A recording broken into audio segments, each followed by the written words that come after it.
ఈ సెన్ ఇంకా వదిలించుకోలేదా నువ్వు? రా చెప్తాను. ఎక్కడికి? నేను చెప్పేది వింటేనే కదా నీకు అంత అర్థం అవుతుంది. నేనేమీ వినదలుచుకోలేదు. నువ్వు విని తీరాల్సిందే.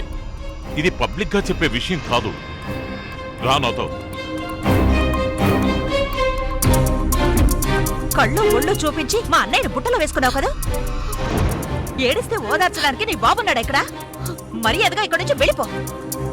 గౌరీ మాట్లాడుకో. నిన్నగాక మొన్నొచ్చిన ఇది నీకంత ముఖ్యమైపోయిందా? దారిని వెళ్ళి థర్డ్ రేట్ వేస్ట్ని వెనకేసుకొచ్చి నాతో వాదిస్తావా?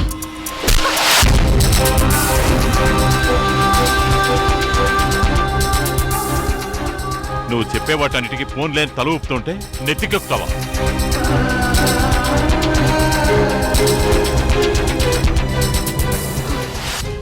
ఇంకెప్పుడు నువ్వు తలు పద్దులే.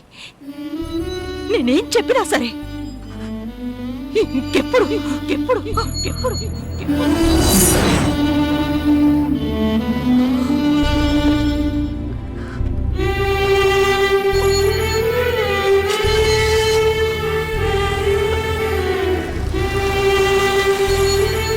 గౌరీ వచ్చి కారులో కూర్చో.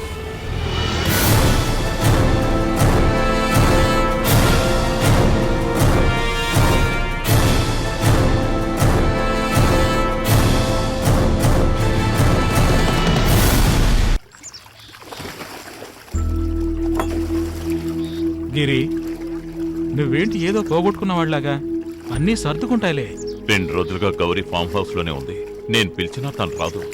నీకు తెలుసుగా, తను వదిలి నేను ఎప్పుడూ ఉండలేదు. గౌరీ కోపం తాటాకు మంటలాంటిదిలే. నువ్వు పట్టుదలగా వండుకుంటే సరి. ఆ పిల్లని తీసుకెళ్ళి ఎక్కడైనా వదిలే గిరి. రే, నేను ఆ పిల్లని ఇక్కడ ఉంచింది తనతో కాపురం చేయడానికో లేక డబ్బు దోచిపెట్టడానికో కాదు. ఆ పిల్ల పరిస్థితి ఏంటో గౌరీకి తెలియాలి. ఆ తర్వాత గానీ తన కోపం తగ్గదు. యాక్సిడెంట్ చేసిన బండి మైకేల్ది కాబట్టేగా నువ్వు ఇంతగా బాధపడిపోతున్నావు. అవును, వాడే అంటానికి సాక్ష్యాలు లేవు కదా. ఇకపోతే ఆ డబ్బు విషయం నేను ఎన్నోసార్లు మైకేల్ని అడిగి చూశాను. వాడు తీసినట్టుగా అనిపించటం లేదు. ఈ విషయం కోర్టుకు రాకముందే డబ్బు కొట్టేసింది ఎవరో తెలుసుకోవాలి. ఇంతకీ నీ ఉద్దేశం ఏంటి? నీ నమ్మిన బంటి ఉన్నాడు కదా సమీర్, యాక్సిడెంట్ అయిన తర్వాత 3 రోజులు కనిపించడం లేదు. నువ్వు గమనించావా లేదో గానీ నేను గమనిస్తూనే ఉన్నాను. సమీర్ అలాంటి పని 50 లక్షల రూపాయలు కదా బాబు. ఛాన్స్ దొరికితే నేను కూడా కొట్టేస్తానేమో. నొప్పిగా ఉందా? లేదు. కాస్త నడవగలవా? మెల్లగా, జాగ్రత్త. భయపడద్దు సమీర్, తన ఫ్రీగా నడవని. లైఫ్ లో ఎప్పుడు తన చేతిని విడవకుండా ఉంటే చాలు. ఒక్క నిమిషం. అయ్యో గిరన్న, నేను ఎప్పుడే వస్తానా? గిరన్న, నేను ఇక్కడ ఇంట్లో అమ్మ దగ్గర ఉన్నాను. 2 రోజుల్లో వచ్చేస్తానన్నా. సరేనా? ఓ నాయనో, మా ఇంటికి ఇంత పెద్ద కారు వచ్చిందేంటి? ఓ మీరా? గౌరీని తీసుకురాలేదా? నేను ఎన్నిసార్లు రమ్మని కబురు పెట్టినా మీరు రాలేదు. అనుకోకుండా ఎలాగో ఈ రోజు వచ్చారు.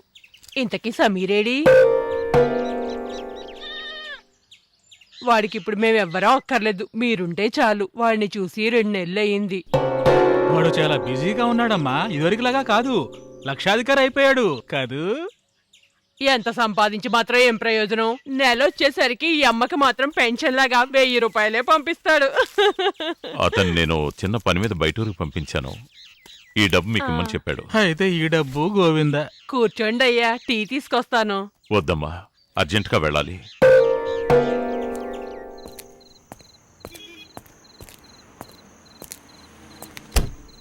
మీకు సరిగ్గా ఎంత డబ్బు ఇవ్వాలో నాకు తెలీదు. మీకు తెలిసే ఉంటుంది కదా.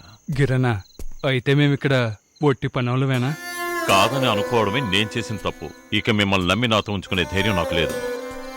మీకు చనువు ఎక్కువ ఇచ్చాను కదా, నాకు బాగా బుద్ధి చెప్పారు. ఇదిగో మీకు రావాల్సింది తీసుకుని వెళ్ళిపోండి. అందరి బ్యాగులు ఒకసారి చెక్ చేసి చూడు. లేదంటే అది పోయింది ఇది పోయిందని తర్వాత నా దగ్గరికి రావాల్సి ఉంటుంది. అయితే ముందు నా బ్యాగే చెక్ చేయన్నా. అటువంటి చెడ్డ పేరు నాకేగా ఉంది.